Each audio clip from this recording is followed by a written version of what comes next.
ayat 1 sampai ayat 6. Saya ingin saudara-saudara memang betul-betul membaca di rumah. Makanya semua jemaat GPPS harus ikut di dalam WA. Karena dengan membaca di rumah itu lebih teliti, karena kalau bacanya di sini lebih cepat. Jadi kalau baca di rumah itu lebih teliti, maka kita ketika khotbah kita sudah paham ya. Karena itu di tempat ini saya tidak ajak lagi membaca. Kita masuk di dalam Yesaya pasal yang ke-63 ayat 1 sampai 6. Saya memberikan tema bangkitlah, alami kemenangan itu. Banyak orang sebenarnya kaya tapi tidak menikmati kekayaannya karena kurang memahami atau tidak bangkit untuk menikmatinya. Karena itu kita harus menikmati apa yang ada pada kita, apa yang menjadi punya kita. Itulah sebabnya saya memberikan tema bangkitlah, alamilah kemenangan itu. Nanti kita akan melihat ya.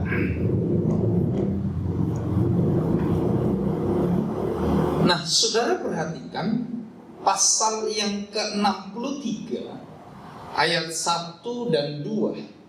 Ya, ayat 1 dan 2 saya tulis di sini. Kita sama-sama baca. 2, 3. Siapa dia yang datang dari Edom, yang datang dari Bosra dengan baju yang merah? Dia yang bersemarak dengan pakaiannya, yang melangkah dengan kekuatan yang besar. Nah, ini sebuah pertanyaan. Siapa? Berarti ada yang sedang datang dari Edom. Edom ini adalah musuhnya Tuhan. Kalau saudara membaca kitab Meleaki, aku mengasihi Yakub tapi membenci Esau. Ya, walaupun Esau itu adalah keturunan Abraham, tapi ayat itu jelas mengatakan karena memang Edom tidak mau berdamai dengan Yakub. Walaupun waktu Yakub pulang dari Midian disambut sama Edom, tapi mereka tetap menyimpan kebencian itu. Itulah sebabnya ketika orang Israel keluar dari Mesir melewati tanah daerahnya Edom, tidak diberi kesempatan lewat dari daerahnya. Nah, karena itu saudara lihat bahwa Tuhan berkata, siapakah dia yang datang dari Edom? Artinya ada yang datang dari Bosra. Bosra ini juga bukan miliknya Tuhan, dengan baju yang merah. Nah, dia yang bersemarak, namanya bersemarak itu pasti sebuah wow. Iya kan? Wow. Itu sebuah baju yang mewah, biasanya untuk orang pernikahan. Wow, ya. Kalau hanya biasa-biasa, biasanya biasa aja. Tapi kata semarak itu adalah sebuah kata yang wow. Dengan pakaiannya yang melangkah dengan kekuatan yang besar. Jadi ada. Tentu ketika kita baca bagian berikutnya, akulah. Ini Tuhan yang berbicara. Akulah yang menjanjikan keadilan dan yang berkuasa untuk menyelamatkan. Itu ayat 1. Nah, ayat 2, pertanyaan lagi untuk ini. Mengapa pakaianmu semerah itu? Ya, kata semerah itu ini sepertinya tidak wajar. Ya, mengapa pakaianmu semerah itu? Kalau bajuku warna merah asli, itu Bu Yanto itu bajunya merah asli. Nggak perlu ditanya, Ino, mengapa bajumu semerah itu? Nggak mungkin kita tanya. Kenapa? Karena memang baju itu warna itu. Ya kan? Tapi kenapa ada sebuah pertanyaan, mengapa pakaianmu semerah itu? Katamu di sini adalah aku Tuhan.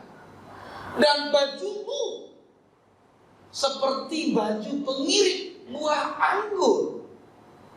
Nah, ini artinya kemerahan yang di sini diperjelas bahwa itu bukan sekedar merah saja.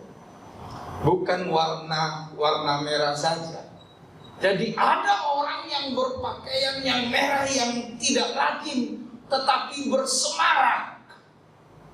Nah, ini kita perhatikan ayat ini. Nah, ketika kita membaca pasal 63 ayat 3, ini saya kutip bagian tengahnya saja. Semburan darah mereka memercik kepada bajuku, dan seluruh pakaianku telah cemar. Jadi kata memercik kepada bajuku itu darah, berarti kata merah tadi. Kata merah tadi, mengapa bajumu semerah itu? Berarti baju itu adalah karena darah. Nah, saudara bisa pahami. Jadi makanya ada mengapa bajumu semerah itu? Ternyata memang bukan warna merah yang, tapi karena merah karena darah, saudara. Nah, dan seluruh pakaianku telah cemar. Nah, itu dia. Jadi kita mengerti orang yang datang itu siapa dia? Yang datang dengan baju merah, dia sedang berlumuran darah pakaian. Sedang berlumuran darah pakaian. Sampai semerah itu, seperti pengirik anggur katanya tadi. Ya. Nah, kita tahu bahwa baju merah itu adalah karena darah orang-orang yang telah dikalahkan. Ya. Ini kan semburan darah mereka memercik kepada, berarti mereka sudah kalah. Nah, darah-darah yang dikalahkan itu memercik kepada bajunya, menjadi merah sedemikian rupa, dan pakaiannya telah cemar. Ya, karena memang orang Israel tidak boleh membunuh kan, Tuhan juga melarang membunuh. Jadi ketika dia kepercikan darah, dia menjadi cemar. Ya, makanya harus dicuci, harus hari ke-7 baru boleh masuk ke Bait Allah. Jadi seperti itu. Tetapi yang dimaksud di sini bukan soal suci atau tidak. Tetapi yang dimaksud adalah ada seorang, yaitu Tuhan kita, yang telah bergumulan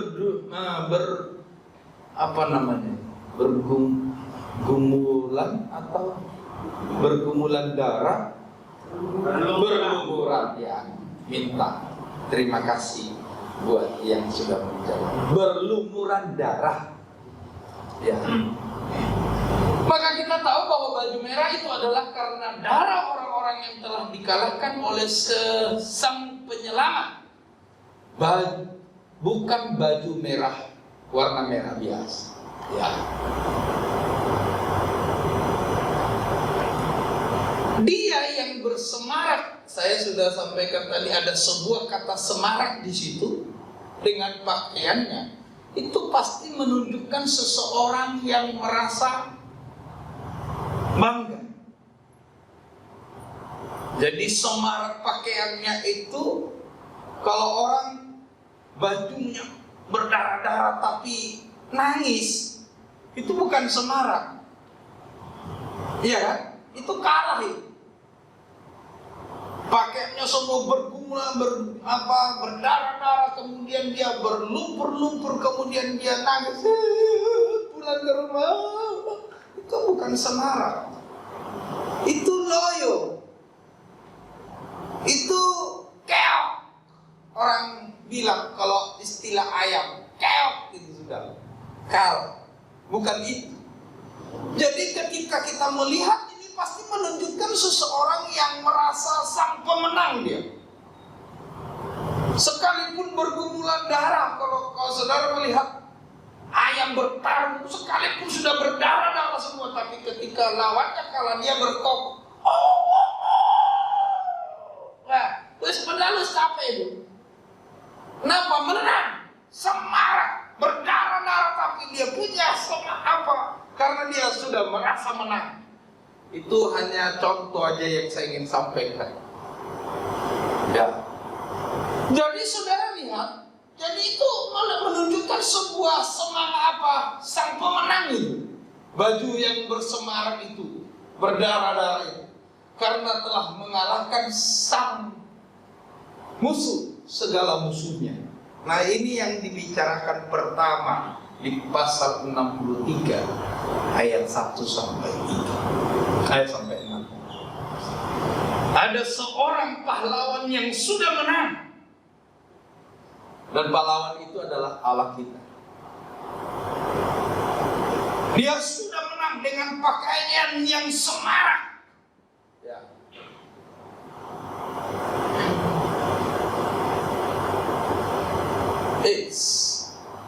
Kenapa kok? Jadi ayat ini menunjukkan tentang seorang yang datang dari medan perang dengan gaya pemenang karena memang dia pemenang. Itu bagian yang pertama yang dijelaskan dari pasal 63 ini. Dan kita tahu bahwa pemenang itu adalah Allah kita, sang penyelamat kita sudah menang. Karena itu sudah menang, kita harus mengalaminya dong. Ya, makanya saya memberikan tema tadi, alami. Ya, alami, nikmati kemenangan ini. Karena sudah diumumkan di sini bahwa ada seorang pemenang dengan pakaian yang semarak, walaupun darah-darah di dalamnya, tetapi itu menunjukkan sebuah kemenangan yang sudah dia raih. Dan kita adalah bagian daripada orang-orang yang sedang diperjuangkan, orang-orang yang sedang diberikan kemenangan. Makanya ada lagunya, lebih dari pemenang dalam segala perkara. Karena memang dia tidak ada yang ikut berperang, hanya dia yang berperang. Dan kemudian kita melihat dia datang sebagai pemenang. Ya, sebagai pemenang. Nah, inilah alasan mengapa Tuhan mengatakan kemarin minggu. Ya, minggu kemarin khotbahnya adalah tentang pasal 62 ayat 10 sampai 12. Tuhan mengatakan bahwa sungguh keselamatan Sion datang. Ini ide utamanya kemarin yang saya katakan, kan? Ya. Inilah mengapa Tuhan mengatakan di dalam Yesaya pasal 62 ayat 10 sampai 12 bahwa sungguh keselamatan Sion datang. Kenapa? Karena memang Tuhan sudah menang. Tidak ada lagi alasan untuk umatnya tidak menang. Karena sang penyelamat itu sudah jelas dengan berlumuran darah, dengan sebuah gaya pemenang, semarak pemenang, dia sudah tampil di hadapan kita, umatnya. Ya. Menunjukkan bahwa dia sudah menang, bahwa dia sudah mengalahkan segala musuh. Nah, itulah sebabnya pasal 62 ayat 10 sampai ayat yang ke-12 itu mengatakan, inilah yang disampaikan oleh Tuhan sampai ke ujung bumi. Sesungguhnya keselamatan Sion datang. Itu idenya yang kemarin minggu. Nah, karena pasti sudah datang kemenangan, maka Tuhan berkata, ya, pintu-pintu jalanilah seluruhnya. Bukalah pintu-pintu gerbang. Itu minggu kemarin, kan? Bukalah pintu-pintu gerbang. Kenapa dibuka pintu-pintu gerbang? Karena keselamatan umatnya sudah datang. Jadi tidak boleh lagi pintu-pintu gerbang tertutup. Kenapa? Karena pemenang sudah jadi pemenang. Tuhan kita sudah menang. Tidak ada lagi yang menghalangi saudara untuk membuka pintu. Kalau ada pintu yang tertutup, kita sudah bisa buka. Sebenarnya Tuhan sudah suruh ada yang lain membuka pintu. Buka pintu. Umatku sudah harus berjalan. Dalam konteks ini dari tanah Babel, dari Babel pulang ke tanah Kanaan. Karena mereka kan ada di dalam pembuangan Babel. Jadi tidak ada lagi halangan, semua sudah menang. Itulah sebabnya Tuhan berkata, buka pintu-pintu. Ini alasannya, saudara.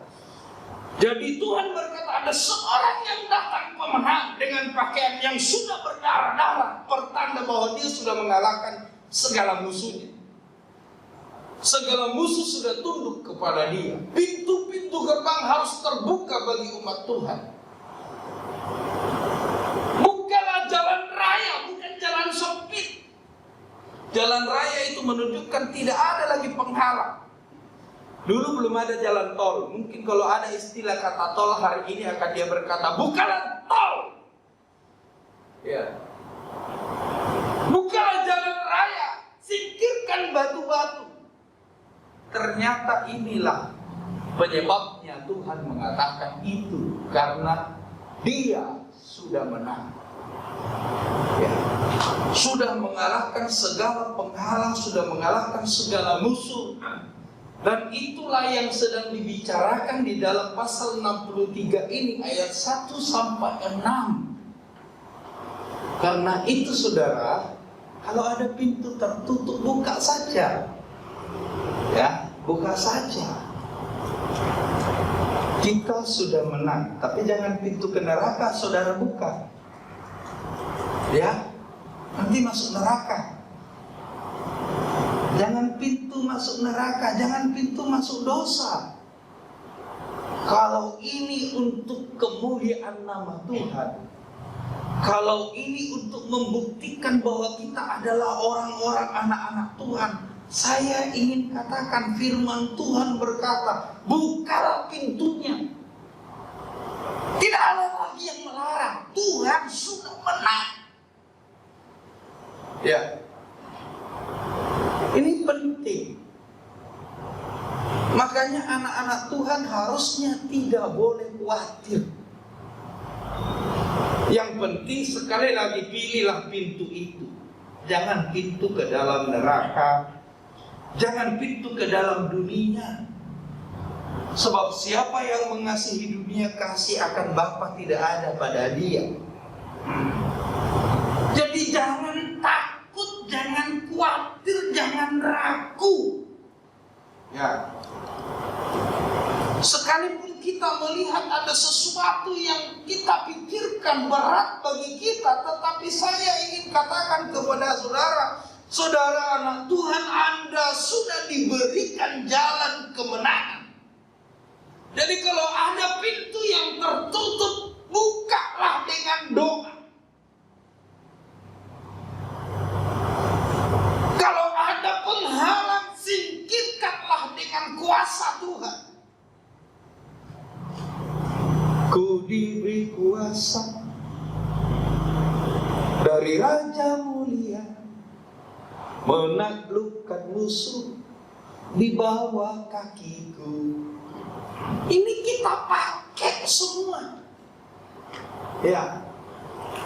Ini loh saudara. Cuman yang sering kali kita tidak percaya dengan ayat ini. Kita hanya selalu merasa bahwa itu hal rohani, bukan hal jasmani. Ya. Atau kadang-kadang kita hanya mendengar dan bukan menimbulkan iman. Sehingga kita bisa mendengar dari sana, dari sini, dari sana, dari sini. Kita lupa firman Tuhan. Kita lebih kuat mendengarkan orang lain, nasihat orang lain yang kadang-kadang sepertinya rohani. Ya, kadang-kadang sepertinya rohani.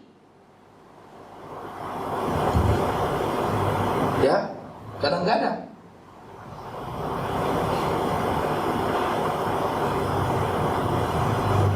saya kemarin 2 hari lalu kalau tidak salah, saya mendengar di Jumat hari, saya sedang di sawah dan mendengarkan doa syafaat dari Mike.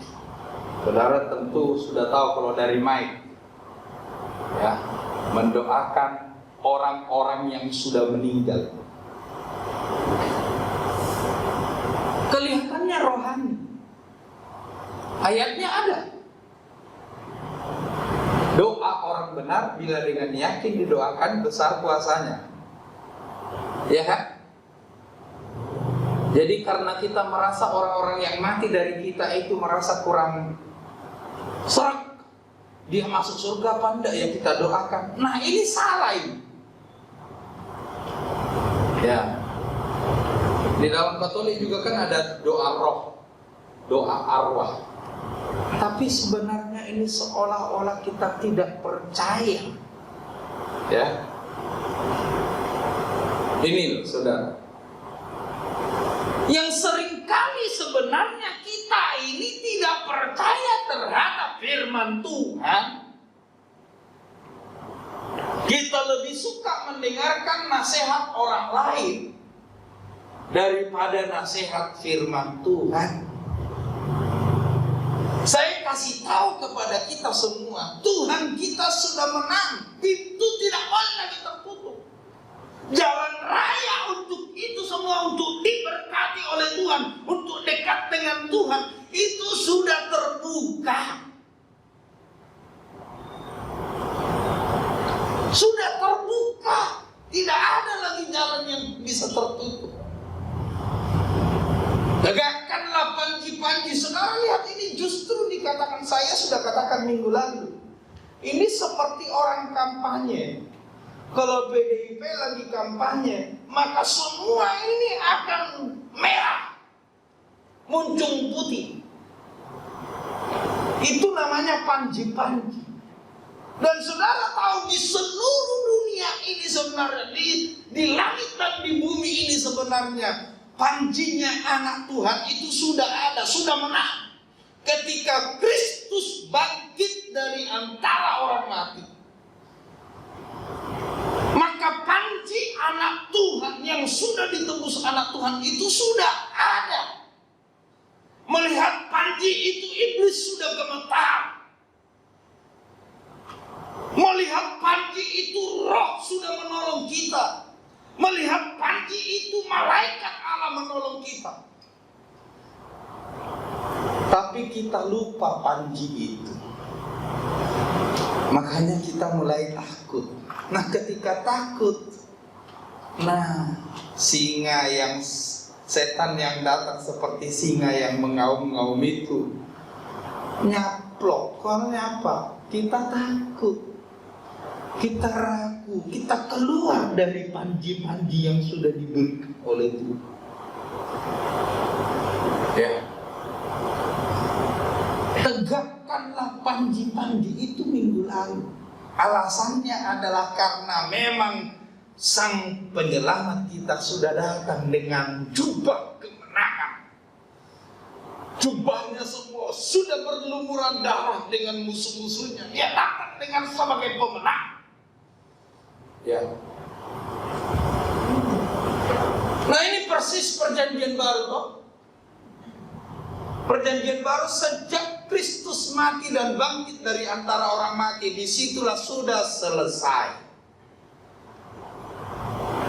Anak Tuhan sudah menang, walaupun masih ada di dalam dunia.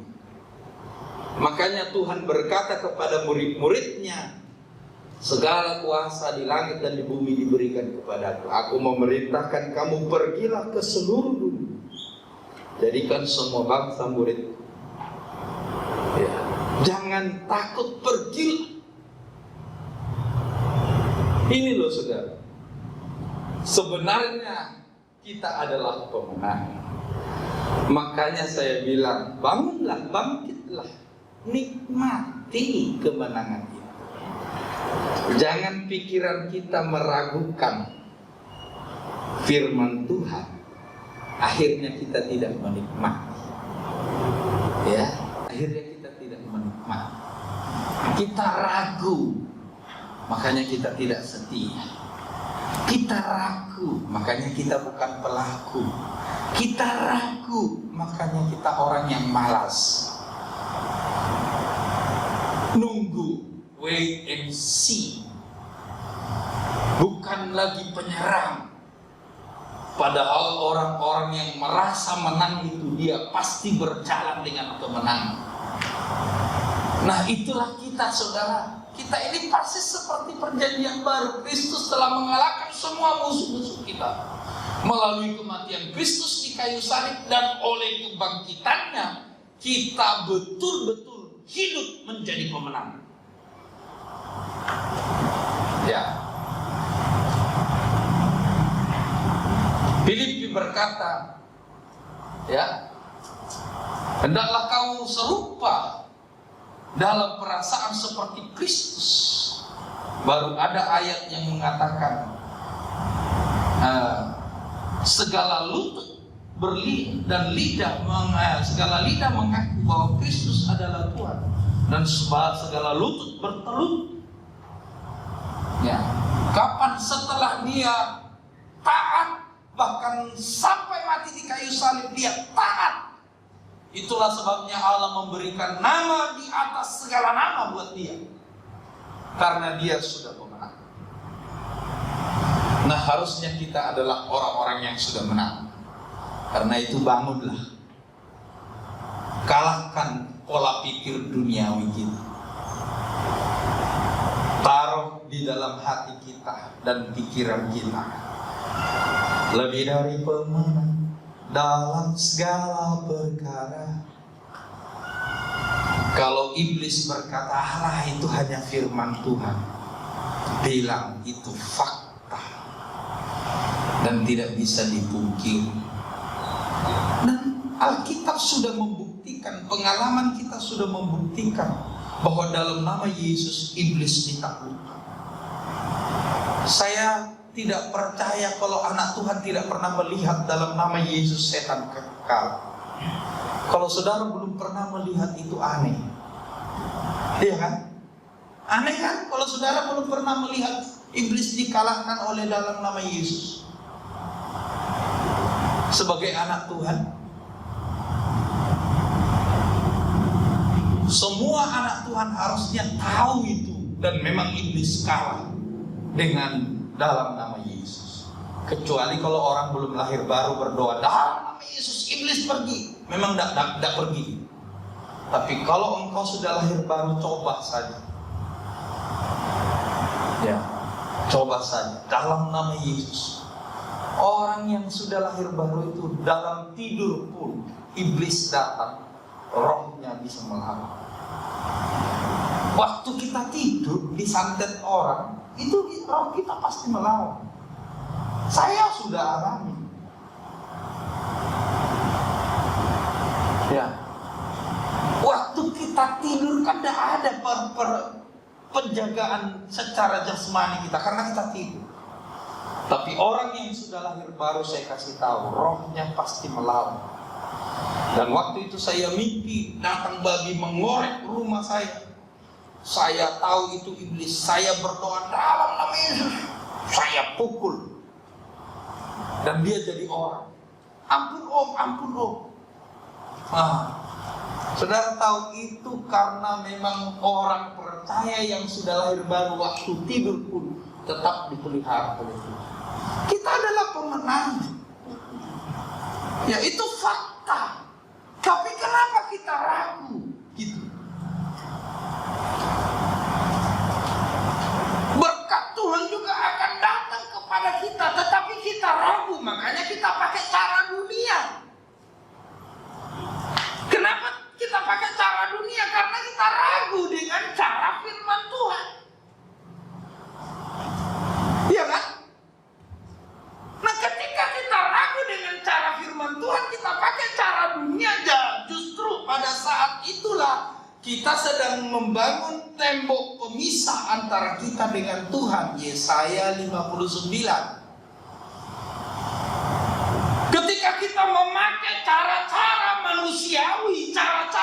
dengan pola pikir kita meninggalkan firman Tuhan. Pada saat itu kita sedang membangun tembok pemisah. Makanya Tuhan berkata, bukan kurang panjang tangan Tuhan untuk menolong. Terlalu panjang, dia sudah menang. Dia sudah bisa menang. Dan kita harusnya bisa menang. Tapi kita membuat tembok. Tembok pemisah. Karena itulah kita tidak mengalaminya. Karena itu bangunlah, bangkitlah, robohkan semua tembok. Kita sudah juga belajar itu, robohkan itu semua. 2, 3. Aku melayangkan pandanganku, tidak ada yang menolong. Aku tertegun, tidak ada yang membantu. Ya, lalu tanganku memberi aku pertolongan, dan kehangatan amarahku itulah yang membantu aku. Untung dia lagi marah sama musuh-musuh. Untung itu. Andai kata Tuhan tidak lagi marah dengan musuh-musuh, ketika dia lihat tidak ada orang yang membantu dia berperang, mungkin saja dia tidak mau berperang. Iya kan? Mungkin saja dia tidak mau berperang. Ini maksudnya kan? Aku melayangkan pandanganku, kok tidak ada yang menolong ya?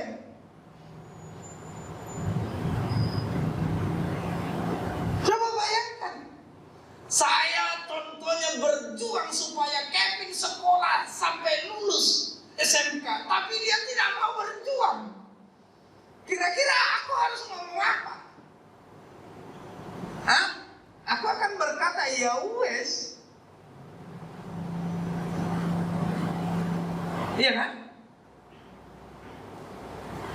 Tapi ketika saya lihat dia rajin belajar, sungguh-sungguh dia ingin menang, sungguh-sungguh dia ingin jadi orang yang hebat, maka saya akan berjuang. Tetapi Tuhan berkata, lihat, aku melayangkan pandanganku, tidak ada yang menolong. Ini tandanya anak-anak Tuhan semua diam.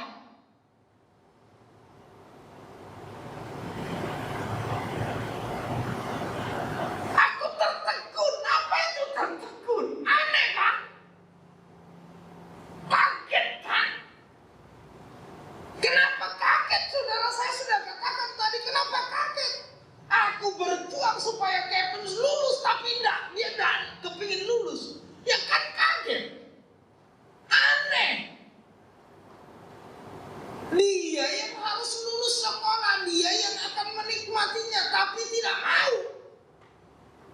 Aku tertegun. Tidak ada yang membantu. Ya ini. Lalu tanganku memberi aku pertolongan. Karena dia ingat dia Allah yang Maha Kuasa. Masa aku harus mengalah? Itu loh masalahnya. Ya, aku sudah janji kepada Abraham bahwa keturunannya, itu loh yang membuat dia tangannya kuat. Ya, ini maksudnya. Dan dia lagi marah kepada musuh-musuh. Ya, kepada musuh-musuh. Persis pengalaman saya dengan Kevin. Saya sangat berjuang sama dia itu karena saya ingat kecilan kami. Aku, bapaknya Jonas, bapaknya Kevin. Dulu masih saya kecil, tidak ada keluarga yang mendelok. Sora urip kami. Ada keluarga dari bapak saya yang mampu-mampu, tapi tidak pernah mendelok pun tidak pernah. Memberi kekuatan pun tidak pernah. Makanya saya ingin tidak seluruh dari keturunan mamaku, kalau boleh, berubah. Itu perjuangan yang sangat berat. Kalau dengan pandemi COVID sekarang ini ada muliana, bahan bapak musim nyokolahno ngurus yawam gitu saja. Tapi ada sesuatu di dalam hati yang ingin dicapai. Ada sesuatu yang ingin dicapai. Tapi kalau dia diam saja, senangannya nonton YouTube saja, kerja buru-buru, semuanya buru-buru supaya bisa main game saja, maka aku tertegun, tidak ada yang menolong. Itu loh saudara. Ini maksudnya. Lah saudara bisa paham. Kaget Tuhan itu Anda tidak mau menikmati kemenangan. Ini Tuhan itu kaget lihatnya, aneh melihatnya. Ini loh maksudnya ayat ini. Aku tertegun, aku melayangkan pandanganku, tidak ada yang bergerak. Halo jemaat Tengger, jangan biarkan Tuhan sampai ngeluh. Ya, jangan biarkan Tuhan sampai ngeluh. 3 tahun Anda dikhotbah, bangkitlah, menjadi teranglah, tidak bangkit-bangkit, turuai. Bangkitlah, menjadi teranglah, tidak bangkit-bangkit, ngeluai. Wah, aku memijak-mijak bangsa-bangsa dalam murkaku, menghancurkan mereka dalam kehangatan amarahku, dan membuat semburan darah mereka mengalir ke tanah. Ini sudah dilakukan hanya karena ini. Tanganku memberi aku pertolongan, kehangatan amarahku itulah yang membantu aku. Kalau delok ini aduh kecewa. Kalau delok yang di atas ini loh kecewa. Aku melayangkan pandanganku, siapa sih nolong dono? Ya.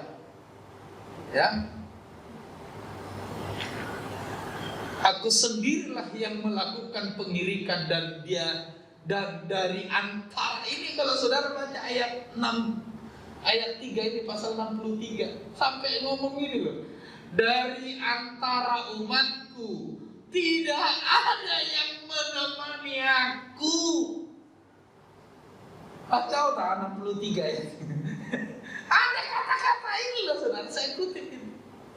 Aku sendirilah yang melakukan pengirikan. Ini pengirikan ini kan untuk menuai yang mau dituai. Aku sendirilah yang berperang, maksudnya begitu kalau dengan ayat yang tadi. Dari antara umatku tidak ada yang menemani aku. Kasihan deh. Ya, sakno Tuhan ini. Ya, kita bergelar jadi hamba Tuhan, tapi Tuhan lihat tidak ada yang menemani. Sakno.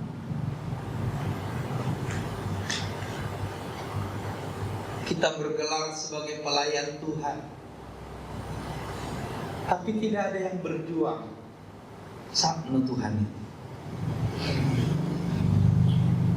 Pendeta sudah nangis-nangis mendoakan supaya jemaat diberkati Tuhan, tapi jemaatnya tidak percaya. Sakno tangisannya pendeta. Saudara, ini lo bayangkan lo Tuhan itu, ya luar biasanya Tuhan ini. Pagi hari ini yang dijelaskan sama Tuhan sama kita. Bangkitlah, jangan biarkan kemenangan itu sia-sia. Jangan biarkan kemenangan itu sia-sia. Harapan Tuhan, umat Tuhan ikut menyertai Tuhan untuk menghancurkan musuh-musuh kita supaya kita jadi pemenang. Tetapi ternyata tidak ada dari umat Tuhan yang membantu Tuhan. Sangat senang ketika saudara datang, ketika Tuhan berjuang buat kita, dan kita berkata, aku juga ikut. Tuhan langsung greget. Ya, mari kita bangkit, alami kemenangan yang sudah terjadi oleh Allah, telah mengalahkan musuh-musuh kita. Amin. Mari kita tundukkan kepala.